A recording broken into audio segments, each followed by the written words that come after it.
السلام علیکم ورحمۃ اللہ وبرکاتہ۔ بسم اللہ الرحمن الرحیم۔ عزیز طلبہ، حدیث کے آج کے سبق میں ہم حدیث نمبر 65 سے شروع کرنے لگے ہیں، توجہ کیجیے۔ بسم اللہ الرحمن الرحیم۔ عن انس رضی اللہ تعالی عنہ قال قال رسول اللہ صلی اللہ علیہ وسلم، حضرت انس رضی اللہ تعالیٰ عنہ سے روایت ہے کہ رسول اللہ صلی اللہ علیہ وسلم نے فرمایا، لقد اخفت فی اللہ، کہ اللہ کے راستے میں مجھے اتنا ڈرایا گیا، وما یخاف احد، اور کسی کو اتنا نہیں ڈرایا گیا، ولقد اوذیت فی اللہ، اور اللہ کے راستے میں مجھے اتنا ستایا گیا، وما یؤذی احد، کہ اور کسی کو اتنا نہیں ستایا گیا، وَلَقَدْ أَتَتْ عَلَيَّ ثَلَاثُونَ مِن بَيْنِ لَيْلَةٍ وَيَوْمٍ، کہ ایک دفعہ 30 دن رات مجھ پر ایسے حال میں گزرے، وَمَا لِي وَلِبِلَالٍ طَعَامٌ، میرے اور بلال کے لیے کھانے کی کوئی ایسی چیز نہ تھی، يَأْكُلُهُ ذُو قَبَضٍ، جس کو کوئی جاندار کھا سکے، الا مگر شیء وہ چیز، یواریہ ابت بلال، کہ اس کو چھپا رکھا تھا حضرت بلال رضی اللہ تعالیٰ عنہ کی بغل نے۔ کیا مطلب اس حدیث مبارکہ کا یہ ہے کہ کھانے کا کچھ تھوڑا سا سامان حضرت بلال رضی اللہ تعالیٰ عنہ نے اپنے بغل میں دبا رکھا تھا، یعنی وہ جس چیز کے اندر بھی ہوگا اس کو اپنی بغل میں رکھا ہوا ہوگا۔ امت کو سبق دینے کے لیے آپ صلی اللہ علیہ وسلم نے آپ بیتی سنائی کہ دین کی دعوت اور اللہ کا پیغام پہنچانے کے لیے مجھے ایسی مصیبتوں سے گزرنا پڑا ہے۔ اللہ ہمیں اس کی قدردانی نصیب فرمائے کہ پیارے حبیب حضرت محمد صلی اللہ علیہ وسلم نے اپنے اوپر ساری مشقتیں جھیل کر ہمارے لیے ساری کی ساری آسانی اور سہولتیں پیدا کر گئے۔ ان عائشہ رضی اللہ تعالیٰ عنہ انہا قالت لعروۃ بن اختی، حضرت عائشہ رضی اللہ تعالیٰ عنہ سے روایت ہے کہ انہوں نے عروہ رضی اللہ تعالیٰ عنہ سے فرمایا،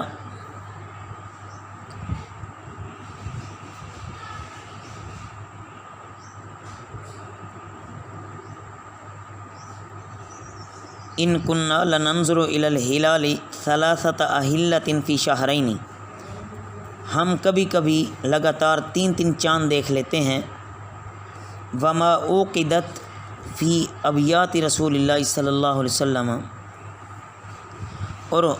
حضور صلی اللہ علیہ وسلم کے گھروں میں چولہا گرم نہ ہوتا تھا۔ فقلت، تو میں نے عرض کیا، عروہ کہہ رہے ہیں،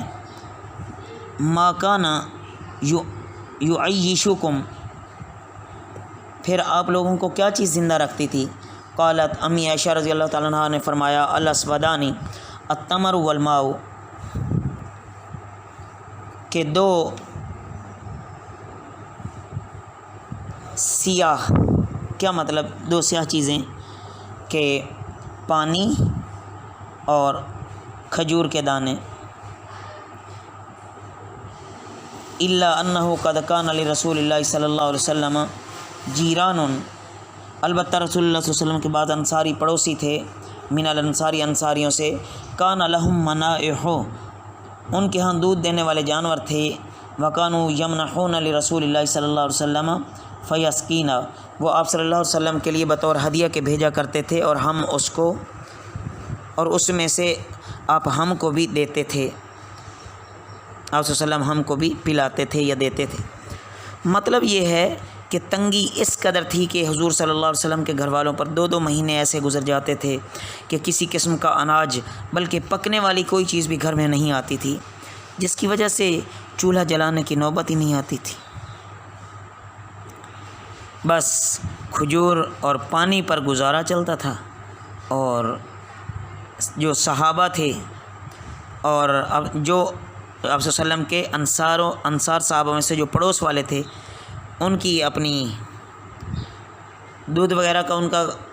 بندوبست تھا، ان کے پاس دودھ تھا تو وہ آپ صلی اللہ علیہ وسلم کو بھی ہدیہ بھیجتے، تو بس یا تو وہ پیٹوں میں جاتا یا اللہ کا نام تھا۔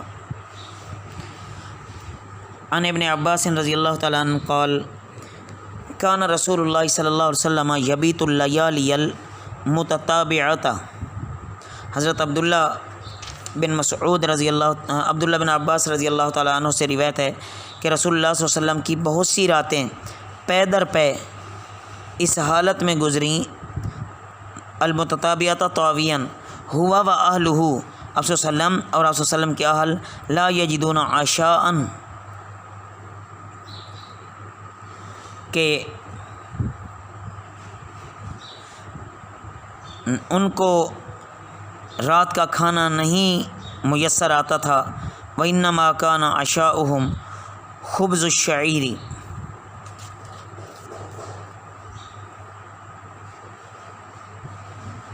تو ان کا رات کا کھانا عام طور سے بس جو کی روٹی ہوتی تھی۔ یہ سارے آپ صلی اللہ علیہ وسلم کے گھر اور آپ صلی اللہ علیہ وسلم کے گھر والوں کے اور آپ صلی اللہ علیہ وسلم کی زندگی میں جو فاقے آئے، فقر و فاقے مسلسل برداشت کیے، ان کا یہ تذکرہ ہو رہا ہے۔ عن عائشہ رضی اللہ تعالی عنہا قالت توفی رسول اللہ صلی اللہ علیہ وسلم ودرعہ مرہونۃ عند یہودی ب30 صاعا من شعیر۔ حضرت عائشہ رضی اللہ تعالیٰ عنہ فرماتی ہیں کہ رسول اللہ صلی اللہ علیہ وسلم نے ایسے حال میں وفات پائی کہ آپ کی زرہ 30 صاع جو کے بدلے میں ایک یہودی کے پاس رہن رکھی ہوئی تھی۔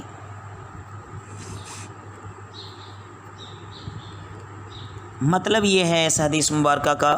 1 صاع تقریباً 3.5 سیر کا ہوتا ہے، اکثر علماء کی تحقیق ہے، اور اس حساب سے جو 30 صاع ہے یہ 2.5 من کے قریب ہوئے۔ آپ صلی اللہ علیہ وسلم کا اپنا یہ حال تھا، گھر والوں کا کیسے گزارا چل رہا تھا کہ مدینہ کے ایک یہودی سے اپنی قیمتی زرہ رہن رکھ کر آپ صلی اللہ علیہ وسلم نے صرف 30 صاع جو وفات سے کچھ ہی پہلے قرضہ لیا تھا۔ اللہ رب العزت ہمیں بھی ایسے ہی قناعت والی زندگی نصیب فرمائیں۔